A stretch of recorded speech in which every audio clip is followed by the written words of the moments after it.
So yes, let's begin into the answer sheet and this candidate have scored about 68 marks. सब लोग देख सकते हो। तो जो लोग मुझे पूछ रहे थे क्या ना पता नहीं क्या ना आंसर शीट कैसे इवैल्यूएट होती है, क्या करेक्ट होती है, हमको कैसे आंसर लिखने चाहिए, किस हिसाब से मार्क्स हमको मिलेंगे। और ये है अपना CS एग्जीक्यूटिव का अटेम्प्ट का है और ये बोलते हैं JIGL subject. Okay, so let's move into the same. इन्होंने आंसर शीट वगैरह सब ली, एडिशनल शीट, ठीक है। So this is just a certified copy from one of my friend and she have just shared me the same for reference and understanding.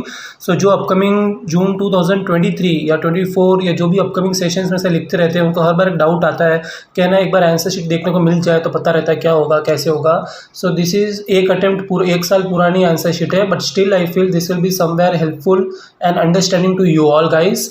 And उसी के regarding आगे बढ़ते हैं। एक बार के लिए मैं बोल दूँ कि ये लास्ट ईयर के पहले की कॉपी है, सो 2023 की आई वुड से या 22 अप्रॉक्स, जो कि मतलब अभी जून 2024 सेशन में बिल्कुल हेल्पफुल ही होगा।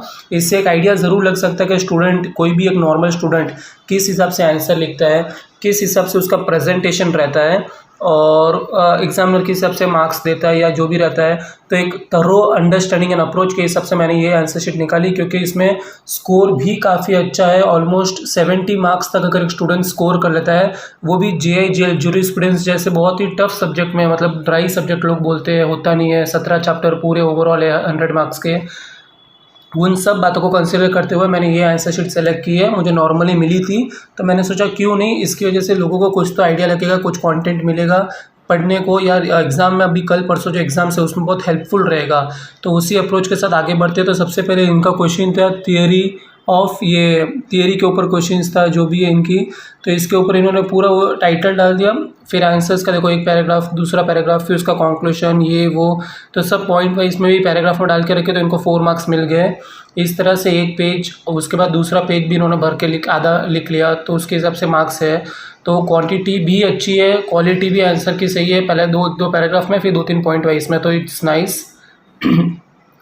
और इस तरह से मैं ज़्यादा हर चीज़ का एलॉबरेट नहीं करूँगा, क्योंकि तुम्हारे भी एग्जाम से तो ज़्यादा टाइम कंज्यूमिंग ना हो। और ये बात सिर्फ आंसर्स की है, यही आंसर्स सजेस्ट का आंसर से थोड़े बहुत मैच होते होंगे, गाइडलाइंस आंसर से थोड़े बहुत मैच होते होंगे। So I would just show a gist कि आंसर लिखा कैसे है स्टूडेंट ने, प्रेजेंटेशन कैसे किया, क्लैरिटी किस हिसाब से है, ताकि तुम लोग देख सको कि क्लैरिटी किस हिसाब से आ रही है, कि इन्होंने क्या लिखा है, ड्यूअल गवर्नमेंट या क्या शेड्यूल है, किस हिसाब से 3 लिस्ट के नाम लिखे हैं।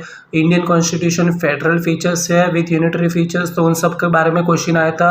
कॉन्स्टिट्यूशन से, जूरिस्प्रूडेंस के फर्स्ट सोर्स ऑफ लॉ से, तो ये सब देखने की बात है कि हर चैप्टर इंपॉर्टेंट है, पॉइंट वाइज भी लिखा है और काफ़ी क्लैरिटी है हर चीज़ में। और ये देख सकते हो इस तरह से, और यहाँ पे आंसर ऐसे। Similarly next answer 1C new fresh page में स्टार्ट हो रहा है। जितना ड्राई आंसर था, थियरी आंसर था, तो पैराग्राफ फॉर्मेट में भी लिख लिया, 3 मार्क्स अच्छे से बन रहे हैं। सो दिस इज़ व्हाट मैटर्स। लिख कितना रहे, आधा पेज ही हो, लेकिन फिर भी वो अगर सही आंसर है, सही क्लैरिफिकेशन के साथ लिखा है कि state is not the proper classification and it is made for the all this things, तो ये सब मैटर करता है।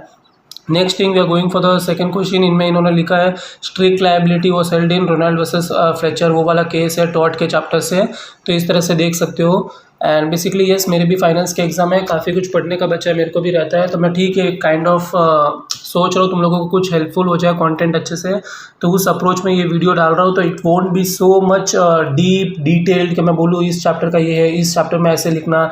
इन्होंने ऐसे 3 टाइप के एक्सीडेंट को अच्छे से मेंशन किया है, फिर इन्होंने ये ईच वाइज को एक्सप्लेन किया है। मेरे को इतने बोलने की ज़रूरत नहीं है, I am just going to make it short and sweet. तो देख लो कि किस तरह से पॉइंट वाइज में लिखा है, प्रेजेंटेशन है, अंडरलाइनिंग की हुई है, आंसर में क्लैरिटी है, हैंडराइटिंग बहुत सुंदर है। इस तरह से लिखो यार, सामने वाला अगर देख भी लेता है, पढ़ भी लेता है, तो कुछ समझने के बाद उसको मार्क्स अवॉर्ड कर सकता है। तो this is what the answer you can see very very clearly.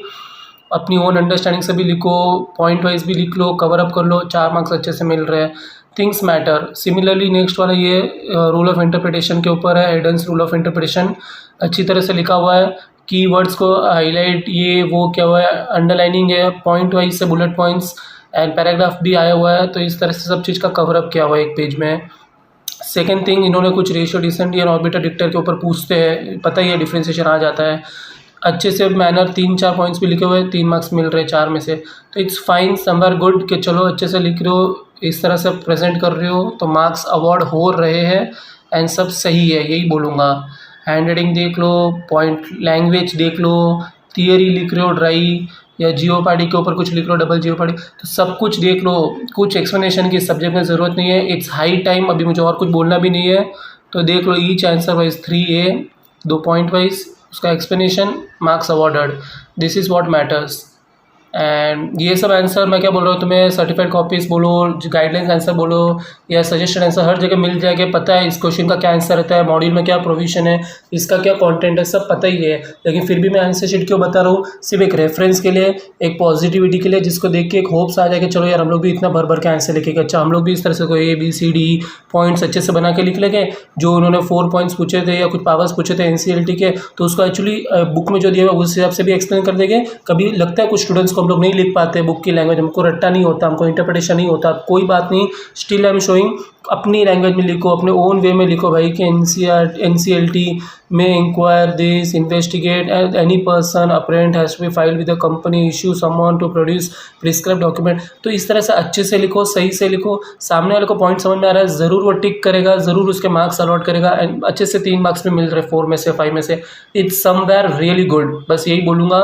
बाकी लोगों की अलग हैंडराइटिंग, अलग प्रेजेंटेशन, अलग कंटेंट, अलग वे ऑफ राइटिंग, बहुत कुछ रहता है, तो उसको मार्क्स मिलते नहीं मिलते, कुछ बोल नहीं सकते ऐसा। और मैं इसमें अभी डिस्क्लेमर एक दे देता हूँ, ऐसा ज़रूरी नहीं है कि तुम लोग भी यही सेक्शन, इतने ही पैराग्राफ, फिर बाद में 2 पॉइंट और फिर ये लिख रहे हो, तो तुमको ज़रूरी नहीं कि 5 में से तुमको भी मतलब 2 ही मिलेंगे। हो सकता है एग्जामिनर का करेक्शन सही हो, उसका अप्रोच सही हो, उसने वो कीवर्ड्स अंडरलाइन सब ध्यान रखा हो और कुछ फैक्टर्स के ऊपर, तो तुम्हें 5 में से 4 भी मिल सकते हैं। तो ज़रूरी नहीं है कि ये जो मार्क्स मिल रहे हैं ये सिर्फ इस आंसर को इस वे में लिखने से ही मिल रहे हैं। सबका अपना अपना अलग अप्रोच है, अच्छी तरह से लिखो, बस यही मैं बोलूँगा। Next thing is all about the liability of network service provider. ये क्वेश्चन बहुत अच्छा इंटरेस्टिंग था, IT एक्ट से, IK 16 या 17 चैप्टर से। इन्होंने भी उस हिसाब से लिख लिया जो आता था, जिस हिसाब से कि क्या चीज़ करने से क्या डैमेज होता है, क्या टैम्परिंग से ये होता है वो होता है, सर्विस प्रोवाइडर किस चीज़ में लायबल होता है, एक्ट में क्या दिया हुआ है, कितनी पेनल्टी, पे पेनल्टी इफ एग्जिस्ट। तो देखो सब सही से लिख लो, 25,000 ये वो जो भी स्टेप लिखा हुआ है, अगर कंटेंट सही है, मतलब अपनी अप्रोच सही है और अपने जो जो एफर्ट्स डाले थे पढ़ने के टाइम उसको अच्छे से इधर इंटरप्रेट करके लिख पा रहे हो, मार्क्स भी मिलेंगे। कहीं पे भी ऐसा नहीं कि रॉन्ग ही डालेंगे, कहीं पे भी ऐसा नहीं है 0 ही डालेंगे, कहीं पे भी ऐसा नहीं है सर्टिफाइड कॉपी हम देख नहीं सकते। तो उन सब के बारे में अलग से video already CS engage YouTube channel में ऑलरेडी अपलोडेड है। इतना सारा कंटेंट पिछले 3-4 सालों से कि क्या लिखना, कैसे आना, पेपर का कैसे प्रेजेंटेशन रखना और ग्रेस मार्क्स कैसे मिलना, सर्टिफाइड कॉपीज़ कैसे ऑर्डर करना, सब कुछ मेंशन्ड है, तो देख सकते हो। बाकी इसमें एडमिशन कन्फेशन बहुत इंटरेस्टिंग, मेरा फेवरेट आंसर यही था। इसके बारे में भी इन्होंने पहले डेफिनेशन में मेंशन कर लिया, फिर इसका ब्रीफली इन्होंने डिफ्रेंशिएशन किया, तो 4 में से 3 मिल रहा है, ठीक है, फाइन, मच बेटर है। तो इस तरह से देख लो, सब चीज़ अगर अच्छे से लिखो तो स्कोर ऑफ हो सकता है और शाइन कर सकते हो। तो आई am just showing each page wise कि ये भी नेक्स्ट क्वेश्चन अभी आगे हम लोग 6A के अंदर सेकेंड पार्ट आर्बिट्रल अवार्ड के अंदर। मेरे को ये भी बहुत इंटरेस्टिंग चैप्टर लगता था कि क्या आर्बिट्रल अवार्ड कब मिलता है, क्या सीन है और उसका क्या बेसिकली प्रोविजंस। तो उन्होंने बहुत सही से लिखा हुआ है बेसिक लैंग्वेज में कि arbitral award must be in writing, ये वो इशू मेंशन ऑन इट। फिर इसका लिखा हुआ है कि पेनल्टी या कॉम्पोजिशन जो भी है उसका अवार्ड के अकॉर्डिंग रहेगा, ये वो, तो बहुत अच्छे से लिखा हुआ है। तो जो पॉइंट समझ में आ रहा है, थियरी है, अंडरस्टैंडिंग है और एक ओन वे में भी हो, तो भी कितना प्रेजेंटेशन के ऊपर मैटर कर रहा है, इतना क्लियरली लिखो, लाइन छोड़ के, गैप दे के। Next when it comes to question number 6A का थर्ड पार्ट कि सिविल प्रोसीडिंग और CPC के हिसाब से इन्होंने बोला है कि इसका जो प्रोविज़न था उस हिसाब से एग्जांपल देके इन्होंने मेंशन किया है कि ये जो प्रॉपर्टी थी सिचुएटेड इन न्यू दिल्ली वगैरह, तो उसका इन्होंने पहले एक्सप्लेन किया। फिर उन्होंने 2-3 पॉइंट इनके सही नहीं लगे, कट भी किया हुआ है और ऊपर से मैचिंग नहीं होगा इमूवेबल प्रॉपर्टी, कुछ फाइलिंग ऑफ सूट वगैरह। तो जब उसका रॉन्ग भी डाला है, ऐसा नहीं कि हर चीज़ में सिर्फ करेक्ट होगा, तो रॉन्ग भी होता है, तो उस सबसे सिर्फ 2 मार्क्स ही मिले हैं। तो ऐसा भी सीन रहता है। So this all things are must to be noted कि आंसर अच्छे से लिखो, जितना आता है उस हिसाब से भर के लिखो कि भले उसका फैक्ट क्या है, फिर उसका एग्जाम्पल क्या है, प्रोविजन ऊपर लिखना है, and then you are good to go. बस तो पॉइंट अच्छे से मेंशन कर दो, मार्क्स मिल रहे हैं और लैंग्वेज देख सकते हो। नेक्स्ट क्वेश्चन नंबर 4C का है, रजिस्ट्रेशन एक्ट के ऊपर बहुत सही से पूछा है कि मतलब नॉन टेस्टिमेटरी इंस्ट्रूमेंट्स वगैरह ये वो क्या क्या है, पॉइंट्स साइज मेंशन कर लिया, लिख लिया। जितना आता था हाफ पेज ही था तो भी ठीक है, मोर देन। और उसके अवार्ड्स हो रहे मार्क्स बस, और टेक करेक्शन, राइटिंग, स्पेस और हैंडराइटिंग के फॉन्ट, बहुत कुछ मैटर करता है इन सब चीज़ों में।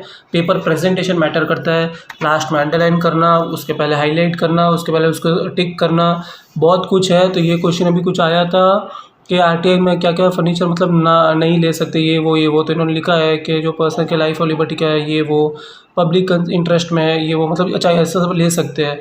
तो मतलब वही बात है कुछ, तो उस बेसिस के ऊपर ये क्वेश्चन आया था।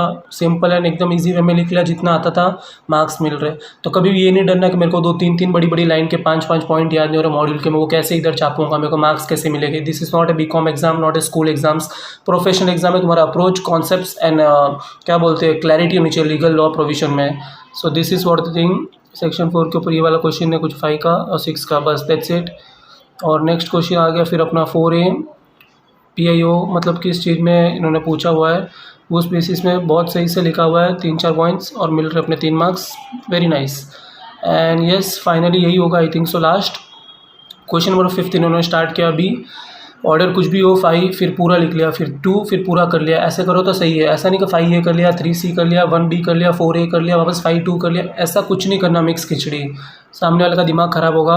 एब्सोल्यूट लायबिलिटी स्ट्रिक्ट लायबिलिटी के ऊपर आएगा सी होगा क्वेश्चन। यस तो बहुत सही से लिखा, जितना कंटेंट पढ़ा हुआ था, जितना केस लॉ पढ़ा हुआ था, जितना एग्जाम्पल देना था, हाईलाइट करना था, इन्वर्टेड कॉमर्स डालना था, देख सकते हो भाई, छुपाने जैसा कुछ है नहीं। तो इस तरह से तुम लोग एफर्ट्स डालो, एक मोटिवेटिंग एंड इंस्पिरेशन वे में बोल रहा हूँ, प्रिपरेशन एंड अप्रोच इस तरह से रहना।